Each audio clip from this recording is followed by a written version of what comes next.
السلام عليكم ورحمة الله تعالى وبركاته. walaalkayga walaashayda quruxda badneeday waa aniga walaashahani oo kule mar kale ku soo dhawaad muuqaal cusub.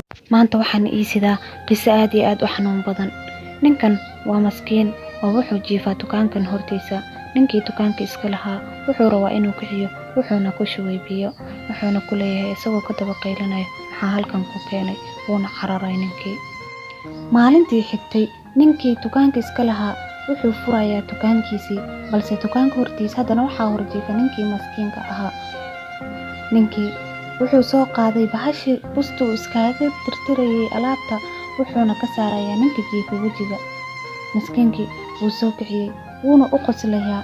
Ninkii maskiinkaas dana wuu ka dhool cadaynayaa, markaasuu ku leeyahay maaniga ii qoslaysaa, wuuna soo ceeriyay maskiinka. Maamadan way yaabantahay oo waxay la yaaban tahay ninka sida oo la dhaqmanayo. Maalintii xigtay haddana ninka isagoo qashin meesha ka gurayo wuxuu ku soo tuuray shood biyo laga cabay ayuu wejiga uga dhuftay maskiin. Maamadan aad iyo aad ayay oo la yaaban tahay. Maalin kale isagoo haddana cunto cunayo wuxuu arkay isagoo afka gelinin ninkii oo afka ka daba dhaqaajinayo intuu siin lahaa.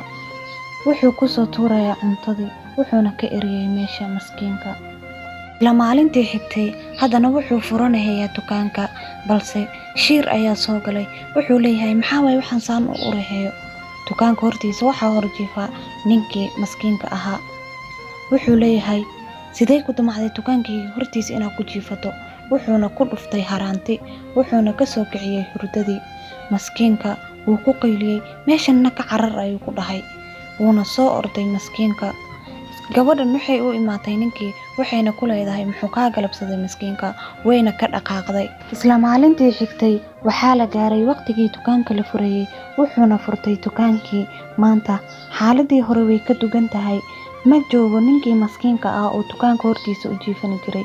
Wuu soo baxay, wuxuu soo aaday dhanka banaanka asagoo dhinacyaha ka raadinayo. Islaantii dariskiisa iyadoo meesha wax ku gadanaysa waxay leedahay waxaa raadinaysaa ninkii soo ma aha. Wuu ka tagay ninkaas, dib dambana uma arki doontid. Ninkii aad iyo aad ayuu u murugooday. walwal hore aan haynin ayaa maanta ku furmaday. Wuxuu soo xasuustay inay kaamira dukaanka ugu xirneed, inuu ka fiirsado waxyaabihii uu ku sameyn jiray iyo waxyaabihii ku dhacay ninkaasi inay la waayo. Wuxuu soo qaatay kombiyuutarkii, wuxuu dadayahayaa kaamirada wixii duubayso oo dhan. Maskiinka waxaa indhaha u qabtay maalintii ninka haraantida intuu ku dhuftay meesha uu ka ceyrinayay. Shallaayta maxay tari, hadda ayuu oynayaa. Wuxuu haddana arkaa waqtigii haweenka markii la gaaray qashinkii meesha dukaanka hortiisa yaalay asagoo ka aruurinayo. Ana haweenkii xigtay wuxuu arkay nin meesha intuu soo istaagay dukaanka rabo inuu wax ku daadiyo, balse wuxuu ku dhuftay shood, wuxuuna eriyayaa ninkii. Habeenada ka mid ah asagoo gaajo aad ay u hayso oo gacmihiisa cunayo ayaa gabar waxay u keentay cunto aad iyo aad ayuuna u farxay. Cuntadiina wuu ka qaatay. Habeenkii xiga haddana wuxuu arkay nin dukaanka hortiisa ku kaadinay, wuuna ka soo eriyay. Ninkii arrintii fajac ayay ku noqotay. Wuxuu soo xasuusanayay markii dukaanka hortiisa uu ka erini jiray. Habeenkii ugu dambeysay wuxuu arkay tuugo dukaanka intay soo weerartay rabtay inay ilbaabka jabsato. Tuugadii ayuu la dagaalayaa. Waxay isla xarbiyaanbo waxaa lagu dhuftay maskiinkii feer aad iyo aad u xanuun badan oo dhulka oo la dhacay. Maskiinkii waxaa wajiga laga saaray lugta, waxaana lagu dilahayaa lugihii. Alla xanuun badanaa. Siduu u xarbinayay ninkii wuu iska dabagadiyay, wuuna soo kacay asagoo ninkii la dagaaltamayo.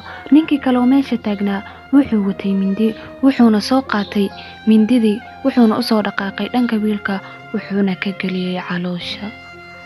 Maskiinkii way u dhamaatay. Waa kana duqi markuu waxaas dhan u ogaaday sidaa aragto u oynayo. Tuugadii markii ay aragtay inay ninka caloosha mindida ka geliyeen way soo kala carareen si loo ogaanin. Wuxuu soo xasuusanayaa waxyaabihii uu ku sameyn jiray, meelihii uu ka ceyrin jiray. Maskiinka maanta noloshiisii ugu dambeysay waatana. Wuxuu ku dhintay ninkan dartiisa asagoo dukaankii ninka u lahaa u badbaadinayo. Ninkii markuu ogaaday waa kana sidaa aragto u oynayo.